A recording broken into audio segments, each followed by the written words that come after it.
আরো একবার সরাসরি কথা বলবো হিন্দলদের, রয়েছেন আমাদের সঙ্গে হিন্দল, অর্থাৎ শুধু বাপ্পাদিত্য দাশগুপ্ত নয়, এই যুব তৃণমূল নেতা যাকেও গতকাল গ্রেফতার করা হয়েছে সৌরভ ঘোষ, তার বিরুদ্ধেও মারাত্মক সব অভিযোগ।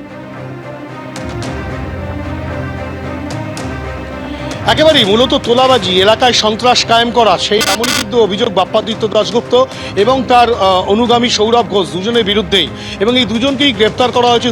দুজনের বিরুদ্ধেই মূলত তোলাবাজি, ভয় দেখানো, প্রাণনাশের হুঁশিয়ারি দেওয়া এবং এই ধরনের হুমকি, এই ধারায় কিন্তু মামলা রুজু হয়েছে এবং ইতিমধ্যেই দুজনকেই পুলিশ গ্রেপ্তার করেছে। প্রথমে সৌরভ ঘোষকে গ্রেপ্তার করা হয় এবং পরবর্তী ক্ষেত্রে রাতের দিকে পারমিতা দে নামে একজন আইনজীবী, যিনি কলকাতা পুরসভার 101 নম্বর ওয়ার্ডেরই বাসিন্দা, তিনিও একটি লিখিত অভিযোগ দায়ের করেন যে তার কাছ থেকে 2 লক্ষ টাকা নেওয়া হয়েছে, 20 লক্ষ টাকা চাওয়া হয়েছিল এবং তিনি রীতিমতো বাড়ি ছাড়া রয়েছেন, তাকে ভয় দেখানো হয়েছে, প্রাণনাশের হুমকি দেওয়া হয়েছে। এই অভিযোগ পাওয়ার পরেই বাপ্পাদিত্য দাশগুপ্তকেও গ্রেপ্তার করা এবং দুক্ষেত্রেই কিন্তু চোর চোর স্লোগান তোলেন স্থানীয় মানুষজন। এবং এক্ষেত্রেও যেটা দেখা গেল, বাপ্পাদিত্য দাশগুপ্তকেও কিন্তু তোলাবাজির অভিযোগে গ্রেপ্তার করা হয়েছে। কিছুক্ষণ বাদেই দুজনকে আলিপুর আদালতে পাঠানো হবে, তেমনটাই পুলিশ সূত্রে খবর। ধন্যবাদ হিন্দল তোমাকে। বাপ্পাদিত্য দাশগুপ্তকে গ্রেফতার করা হয়েছে এবং সেই সঙ্গে গ্রেফতার করা হয়েছে তার অনুগামী সৌরভ ঘোষকেও। আর এই গ্রেফতারের প্রসঙ্গে ইন্দ্রনীল খাঁ কি বলেছেন শোনাবো। যারা দীর্ঘদিন ধরে তোলাবাজি করেছে, যারা সিন্ডিকেট চালিয়েছে, অবৈধভাবে মানুষের ওপর লুটপাট চালিয়েছে, তাদের ওপর যে আইনের যেটা আইন অনুযায়ী আসা উচিত ব্যবস্থা, মানুষ অভিযোগ দায়ের করলে সেটা আইনের পথে চলবে। As simple as that. কোনো ভয়ে আউট, ভরসাহীন, তাই মানুষ আজকে বেরিয়ে এসে অভিযোগ দায়ের করছে এবং অভিযোগের ভিত্তিতে সম্মানীয় মুখ্যমন্ত্রী শ্রী শুভেন্দু অধিকারী মহাশয়ের পুলিশ তারা বলেছে আপনারা আইনের পথে চলুন, শাসকের আইন না, আইনের শাসন পশ্চিমবঙ্গে কায়েম হবে। একের পর এক তৃণমূল নেতা কাউন্সিলর গ্রেফতার হচ্ছেন, আর এবার আরো এক তৃণমূল কাউন্সিলরকে গ্রেফতার করলো পুলিশ। বাপ্পাদিত্য দাশগুপ্ত, যাকে তোলাবাজির অভিযোগে গ্রেফতার করা হয়েছে, যিনি 101 নম্বর ওয়ার্ডের তৃণমূল কাউন্সিলর। গতকাল রাতেই তাকে পাটুলি থানায় নিয়ে আসা হয়। সরাসরি কথা বলবো এই মুহূর্তে হিন্দল দে আমাদের সঙ্গে রয়েছেন। হিন্দল, এই বাপ্পাদিত্য দাশগুপ্ত যার বিরুদ্ধে একের পর এক অভিযোগ, এবং সেটা তোলাবাজি থেকে শুরু করে এলাকায় যে কোনো নির্মাণের ক্ষেত্রে তিনি টাকা নিতেন, এমনকি হুমকি পর্যন্ত দেওয়া হয়েছে, এমন অভিযোগ সামনে আসছে। সেই বাপ্পাদিত্য দাশগুপ্ত, তাকে আজকে কখন আদালতে পেশ করা হবে, কি খবর এখনো পর্যন্ত?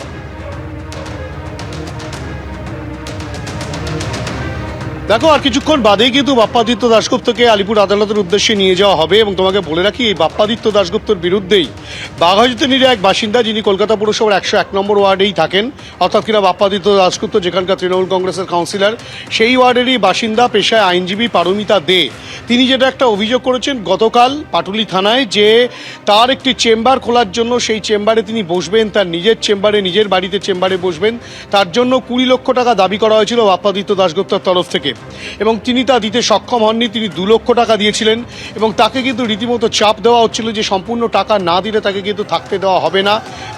যে ফল ঘোষণার আগে কিন্তু তেমন চাপ দেওয়া হয়েছিল এবং পরবর্তী ক্ষেত্রে সেই অভিযোগকারিণী তিনি কিন্তু রীতিমতো তার বাসস্থান পরিবর্তন করেন। আতঙ্কে তিনি এখনও পর্যন্ত পাটুলি এলাকায়, অর্থাৎ কিনা বাঘাযতীনের সেই এলাকায় তিনি ঢুকতে পারেননি।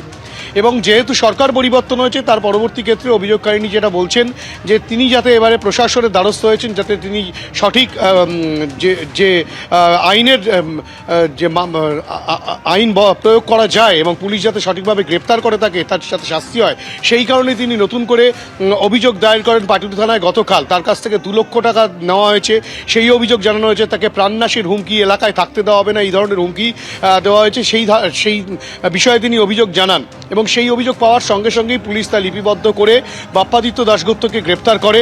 এবং তার পাশাপাশি অভিযোগকারিণী ছাড়াও এলাকার বিভিন্ন মানুষজন একই ধরনের অভিযোগ করছেন। কারো বাড়ি করতে গেলে সেই বাড়ি করার জন্য তোলাবাজির টাকা চাওয়া হতো, কেউ প্রমোটিং করতে গেলে সেখান থেকে তোলাবাজির টাকা চাওয়া হতো, কারো জমি দখল করা, এ ধরনের নানা রকম অভিযোগ কিন্তু বাপ্পাদিত্য দাশগুপ্তর বিরুদ্ধে উঠেছে।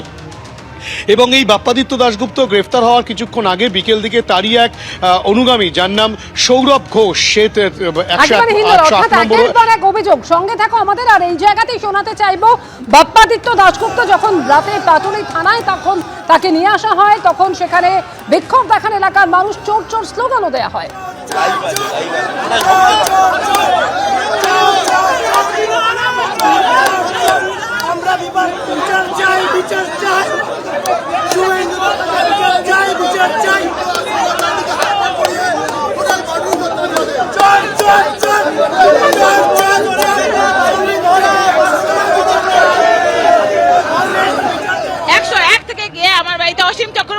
পুলক ভট্টাচার্য, কমল মজুমদার, প্রবীর চক্রবর্তী, ওরা গিয়ে আমার বাড়ির গেট কেটে গ্রিল ভেঙে আজও আমার ভাঙা পড়ে আছে।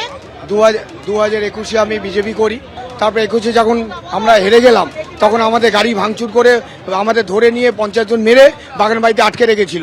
50,000 টাকা নিয়েছে, উল্টে মেরে বলছে এখানে আটকে রাখবো। কে 50,000 টাকা সৌরভ বাহিনী বলছে বিজেপি করেছি তার জন্য 50,000 টাকা। জরিমানা? হ্যাঁ, জরিমানা। আমার বাড়ি ফ্ল্যাট, আমার পাশের বাড়ি ফ্ল্যাট আনলিগাল ফ্ল্যাট, আপনার 3 তলা থেকে 4 তলা করেছে। আমার বাড়ি ভেঙে আমার পাথর আমার মাথায় ফেলেছে। আমরা বলেছি 2021 সালে আমরা বিজেপি করি বলে আমাদের ঘর ছাড়া করে দিয়ে রাতের অন্ধকারে আমরা বাচ্চা নিয়ে বাইরে বেরিয়ে গেছি। 2 বছর আমাদের পেটে খেতে দেয়নি, আমাদের দোকানপাট সব লুট করেছে, প্লাস আমাদের বাড়ি ঘর ভাঙচুর করেছে। এইভাবে আমরা প্রতিনিয়ত এই কথা টর্চার। পেট্রোল পাম্প ভাঙচুর করেছে, টাকা দেবে না, প্রত্যেকের বাড়ি ভাঙচুর করে। নতুন বাড়ি বানাতে হলে তোলা দিতে হবে, আপনি নিজের বাড়ি বানাবেন সেটাতে তোলা। প্রত্যেকের বাড়ি ভাঙচুর করবে, বিরোধী দল আপনি করতে পারবেন না। গলা টিপে গণতন্ত্রকে হত্যা করেছে। এই জন্য যাদবপুরের মানুষ জবাব দিয়েছে। এবিপি আনন্দ, এগিয়ে থাকে, এগিয়ে রাখে।